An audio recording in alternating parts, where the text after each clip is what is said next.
बिस्मिल्लाहिर्रहमानिर्रहीम, अस्सलाम वालेकुम। उम्मीद है कि आप सब खैरियत से होंगे। माय नेम इज़ दिल महबूब, I am lecturer of computer science.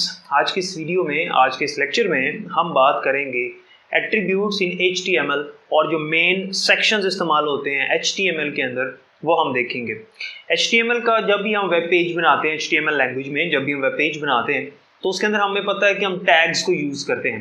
तो टैग्स के अंदर हम एट्रीब्यूट्स का इस्तेमाल करते हैं। एट्रीब्यूट्स क्या हैं वो पढ़ेंगे और जो मेन सेक्शंस हैं उनकी बात करेंगे।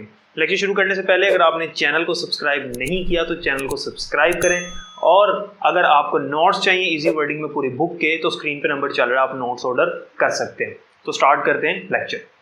सबसे पहले तो बात करते हैं एट्रीब्यूट्स क्या होते हैं। Attributes used in HTML tags. HTML tags के अंदर एट्रीब्यूट्स का क्या काम है। एट्रीब्यूट बेसिकली उस टैग की प्रॉपर्टी को कहते हैं। जो हम टैग्स यूज करते हैं उन टैग्स की प्रॉपर्टीज को एट्रीब्यूट कहते हैं।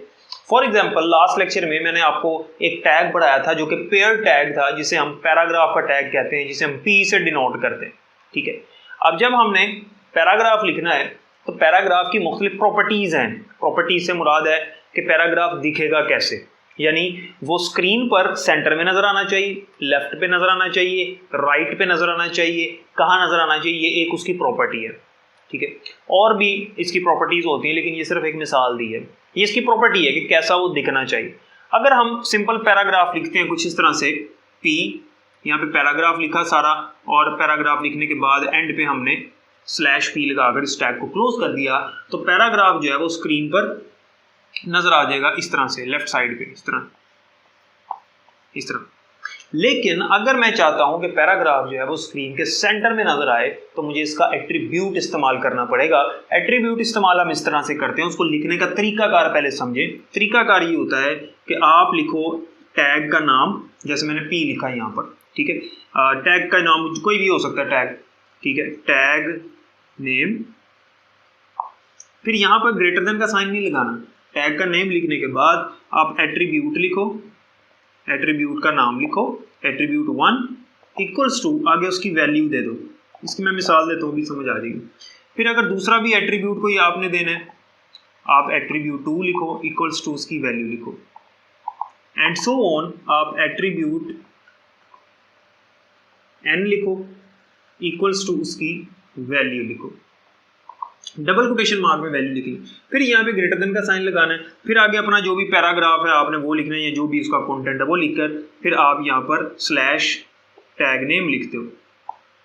ठीक है, इस तरह से, यानी कि हम एक से ज्यादा एट्रीब्यूट्स बता सकते हैं। ठीक है, जैसे यहाँ पर एक एट्रीब्यूट है वैल्यू, फिर दूसरा एट्रीब्यूट उसकी दूसरी चीज, पहले आपने बता दी कि वो सेंटर में होना चाहिए, फिर आपने बता दिया उसका कलर ये होना चाहिए, फिर आप उसकी लाइन स्पेसिंग बता देते हो कि पैराग्राफ की लाइनों के दरमियान इतनी स्पेस होनी चाहिए। मुख्तलिफ एट्रीब्यूट्स होते हैं, आगे जाके पढ़ेंगे, भी सिर्फ एग्जांपल दे रहा हूँ।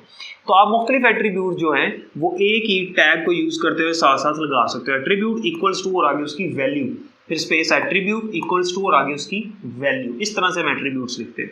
एक मिसाल देता हूँ आपको पैराग्राफ की, पैराग्राफ के टैग की। ये जो P टैग है इसके अंदर हम एक एट्रीब्यूट इस्तेमाल करते हैं जिसका नाम है अलाइन। P लिखने के बाद अब आगे हमने एट्रीब्यूट लिखना है align. Align is equals to, double quotes में लिखेंगे सेंटर। ठीक है, और आगे डबल कोटेशन हम क्लोज कर देंगे, align is equals to center. उसके बाद आगे हमने ये ग्रेटर देन का साइन लगाया, सारा पैराग्राफ लिखा और फिर /P लिख दिया। अलाइन से मुराद वही होता है जो अभी मैंने आपको बताया कि पैराग्राफ जो है वो स्क्रीन के किस हिस्से पे नजर आना चाहिए, लेफ्ट पे, सेंटर में या राइट पर। तो फिर अब इस तरह करने से ये इसकी वैल्यू है सेंटर, ये एट्रीब्यूट का नाम है। तो अब जो पैराग्राफ हमने यहाँ लिखा है वो स्क्रीन के सेंटर में इस तरह से नजर आएगा। तो ये होता है एट्रीब्यूट जो हम इसके अंदर इस्तेमाल करते हैं। उम्मीद है कि इतनी समझ आ गई होगी। यहाँ तो कोई सवाल है तो आप कमेंट सेक्शन में पूछ सकते हैं। अब हम चलते हैं मेन सेक्शंस की तरफ जो यूज होते हैं HTML के अंदर।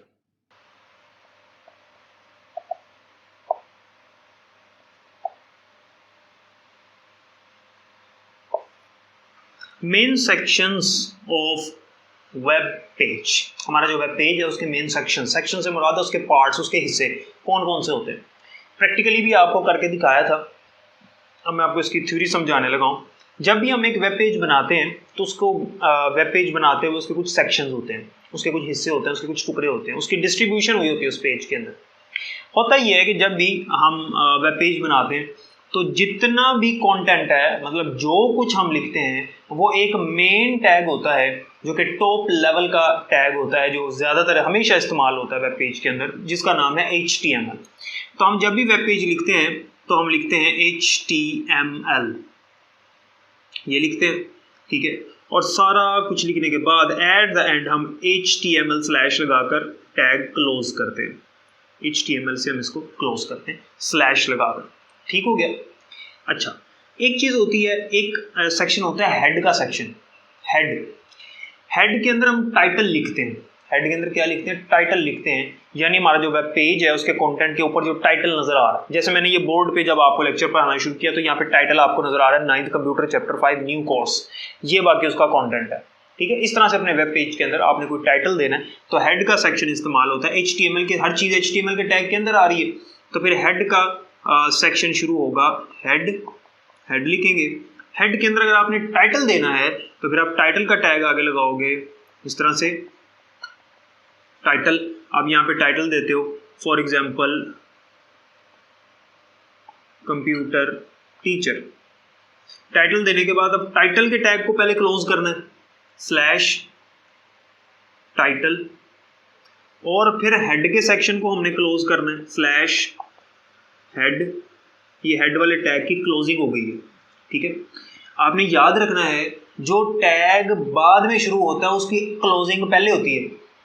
जो टैग बाद में शुरू होता है उसकी क्लोजिंग पहले होती है। सबसे पहले कौन सा टैग शुरू हुआ था? HTML का, तो इसने सबसे एंड पे क्लोज होना। उसके बाद हेड, उसके बाद टाइटल। अब हमने क्लोजिंग करनी है हेड की, तो हेड को क्लोज करने से पहले पहले टाइटल क्लोज होगा, ठीक है, क्योंकि टाइटल बाद में शुरू हुआ था।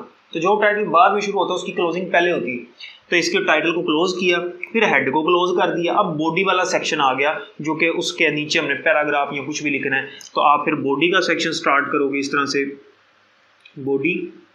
फिर आपने बॉडी के अंदर पैराग्राफ का टैग ऐड करके जाहिर सी बात है जब पैराग्राफ लिखना तो पैराग्राफ का टैग लगेगा, तो बॉडी वाले सेक्शन के अंदर हम यहाँ पर इस तरह से पैराग्राफ का टैग लगा के पैराग्राफ, फिर स्लैश P। अब देखो ना ये पहले क्लोज हुआ, अब बॉडी का सेक्शन हमने क्लोज करना है इस तरह से, और फिर उसके बाद at the end HTML close करना है। तो हमारे पास 3 मेन सेक्शंस होते हैं। नंबर 1 इज HTML, जिसके अंदर सारा कंटेंट ऐड किया जाता है और ये टॉप लेवल का टैग होता है। उसके बाद हेड का सेक्शन आता है, ठीक है, जो जिसके अंदर हम टाइटल का टैग ऐड करते हैं। और तीसरे नंबर पे जो मेन सेक्शन होता है वो है बॉडी का, कि हमारा जितना भी कंटेंट है, एक्चुअल कंटेंट जो है वो इसके अंदर लिखा जाता है। तो ऊपर हेडिंग नजर आएगी आपको कंप्यूटर टीचर की, और नीचे फिर आपका पैराग्राफ लिखा हुआ नजर आएगा। और जब ये टाइटल आपको नजर आता है, ठीक है, तो ये आपको पता लगता है कि ये पेज का टाइटल है, क्योंकि ये टॉप पे आपको ऊपर नजर आता है। तो इस तरह से जब हम एक वेब पेज लिखते हैं तो मेन ये सेक्शंस हम यूज़ करते हैं। मैंने आपको प्रैक्टिकली भी दिखाया था, आगे मजीद हम इसके प्रैक्टिकल करेंगे। उम्मीद है कि समझ आ गई होगी। कोई सवाल है तो आप कमेंट सेक्शन में कर सकते हैं। अपना ख्याल रखिएगा। अल्लाह हाफिज़।